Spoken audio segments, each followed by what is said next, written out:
Hello everyone, আমি পূজা। Welcome জানাচ্ছি আমার আরেকটা নতুন ব্লগে। এই ব্লগটা যেদিন ছিল সেদিন বারটা ছিল শুক্রবার। তো বিকাল থেকে অনেক বেশি বৃষ্টি হচ্ছিল। আমার কাছে মনে হচ্ছিল যে একটু সিঙ্গারা খেলে মন্দ হতো না।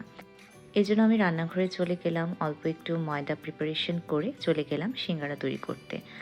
দেশে থাকতে কিন্তু সিঙ্গারা, সমুচা এগুলো চাইলেই অনেক বেশি খাওয়া যেত, বাট এখানে আসার পর চাইলেই সিঙ্গারা সমুচা খাওয়াটা একটু টাফ হয়ে যায়। সেই জন্য চেষ্টা করি যখন একটু ইচ্ছে করে বাসায় বানিয়ে খেতে। বাসায় যেহেতু আমরা মানুষ দুজন, সেজন্য আমি অল্প করেই সিঙ্গারাগুলো বানিয়েছিলাম। একদম যে পারফেক্ট হয়েছে তা বলবো না, তবে খেতে দারুণ হয়েছিল। সিঙ্গারাটা আমার রেডি, আর ভাবলাম যে সিঙ্গারার সাথে এক কাপ চা হলে কিন্তু মন্দ হয় না। সেজন্য আমি কফি মেশিনে চাটা দিয়ে দিলাম। আমার চাটা একদম রেডি। আর আমার বাসার সবগুলো জিনিসের মধ্যে কেউরিকের এই কফি মেশিনটা আমার সবচাইতে প্রিয়। কোনো একদিন এই কফি মেশিনটার ডিটেলস আপনাদের সাথে শেয়ার করব। বিকেলে এক কাপ চায়ের সাথে সিঙ্গারা খেতে খেতে বৃষ্টি উপভোগ করছিলাম। আর ভাবছিলাম যদি এখন দেশে থাকতাম তাহলে চাইলেই দৌড়ে কোনো দোকানে যেয়ে সিঙ্গারা নিয়ে আসতে পারতাম, তাই না? গতদিন আপনাদের সাথে কষ্টর একটা ভিডিও শেয়ার করেছিলাম, তো আমি ওই দিন আমার একটা কষ্টকর কার্ডও নিয়ে এসেছিলাম, সেটা আর দেখানো হয়নি। আমি আগের ব্লগে আমাদের বারবিকিউ পিকনিকের শপিংগুলো শেয়ার করেছিলাম, আর এই ক্লিপিংসগুলো ছিল সেই বারবিকিউ পিকনিকের আগের দিন রাতে।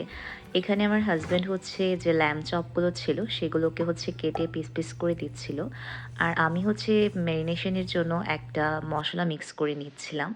আমাদের পিকনিকটা ছিল শনিবার, সেজন্য আমরা আগের দিন রাতেই মোটামুটি যেসব ম্যারিনেশনের কাজ করা দরকার সেগুলো সবাই করে রাখছিলাম। কারণ সবার খাবারের ডিভাইডেশন আলাদা আলাদা ছিল, সেজন্য যাকে যাকে যেটার দায়িত্ব দেওয়া হয়েছিল সে সেটা ম্যারিনেট করে নিয়ে আসবে, এরকমই কথা ছিল। তো আমাদের যেহেতু ল্যাম্ব চপ ছিল সেজন্য আমরা সেটা ম্যারিনেট করছি। যদিও আমি এর আগে কখনো এরকম মাটন বা ল্যাম্বের চপগুলোকে ম্যারিনেশন করিনি, বাট আমার কাছে মনে হলো যে এটা খুব একটা কঠিন কিছু হবে না। আমি একটা মশলা রেডি করে আর বাদবাকি সস সব কিছু রেডি করে নিয়েছিলাম। আর এটার আউটকামটা অনেক ভালো এসেছিল। এটা যখন আমরা গ্রিলে বারবিকিউ করেছিলাম, খেতে এটা অনেক দারুণ হয়েছিল।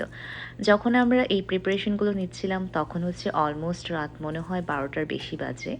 কিন্তু আমাদের কাছে মনে হচ্ছিল এটা একটু বেশি রাত করে করলেই ভালো, যেহেতু সারা রাত এটা ফ্রিজে থাকবে। তো আগামীকালকে পিকনিকে এটা টেস্ট অনেক বেশি ভালো আসবে। আর আমি কিন্তু এই ম্যারিনেশনে ২ বার সরিষার তেল ইউজ করলাম। আমার কাছে মনে হয়েছে এটা দিলে এইটার টেস্টটা অনেক বেশি ভালো আসবে। যদিও সেদিন অনেক একটা হেক্টিক ডে ছিল, তারপরে আমরা রাতের ১২টা-১টার দিকে এইসব কাজ শেষ করে এটাকে ভালো করে পেপার র্যাপ করে ঢেকে ফ্রিজে রেখে দিয়েছিলাম সারারাত ম্যারিনেশনের জন্য। আর আগামীকালকে যাব আমরা পিকনিকে। আমি কিভাবে এই বারবিকিউ প্রিপারেশনটা নিলাম সেটাই আজকের ব্লগে শেয়ার করলাম। তো আজকের ব্লগটা এখানেই শেষ করছি, যেহেতু আজকে অনেক বেশি রাত হয়ে গিয়েছে। আবার দেখা হবে নতুন কোনো ভিডিওতে। ততক্ষণ পর্যন্ত ভালো থাকবেন সবাই। Thanks for watching. Spread love.